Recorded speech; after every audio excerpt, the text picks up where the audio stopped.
Il suffit de taper quelques mots dans le plus célèbre des moteurs de recherche. Cette boutique en ligne hébergée aux Pays-Bas propose différents produits dont un mystérieux cannabis légal, une drogue parfaitement autorisée en France selon les auteurs du site.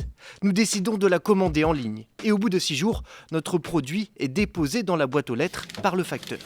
Première surprise, sur ce paquet très soigné, une mise en garde, le produit n'est pas destiné à la consommation humaine, il est présenté comme de l'encens. Pourtant, à l'intérieur, on y découvre une substance qui ressemble beaucoup à de l'herbe de cannabis. Pour savoir de quoi il s'agit, direction le service commun des laboratoires à Paris. Ici, les chimistes analysent les stupéfiants saisis par les douanes, en particulier les nouveaux produits de synthèse. Des substances artificielles qui imitent les effets de la drogue. Dans le lot, on retrouve ici notre cannabis, soi-disant légal. Sur ce produit particulier, c'est du JWH 210. Et c'est un cannabinoïde de synthèse qui a été récemment classé stupéfiant. Concrètement, il s'agit de débris végétaux parfaitement inoffensifs, imprégnés d'une substance psychoactive très puissante.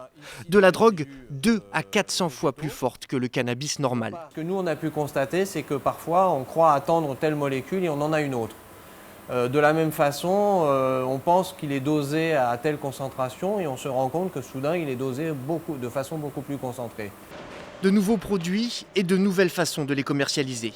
Dans le centre de tri postal de l'aéroport de Roissy, les douaniers voient passer de plus en plus de stupéfiants dans le courrier.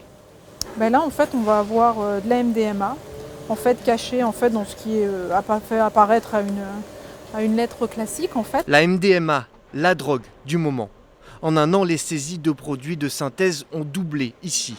Sur cette table, voici ce que les douaniers ont trouvé en une journée à peine. On a l'impression aussi que ça permet de dédramatiser un petit peu l'achat de stupéfiants. On ne va plus dans une ruelle sombre, on achète ça sur Internet. En plus, les sites sont assez malins puisqu'on a l'impression d'acheter de la marchandise illégale. Et au final, on achète des substances stupéfiantes qui sont encore plus dangereuses puisque ce sont des molécules de synthèse.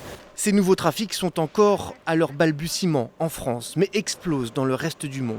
Selon une étude de l'Observatoire européen de la toxicomanie portant sur 100 000 internautes, 10% d'entre eux auraient déjà acheté de la drogue sur Internet.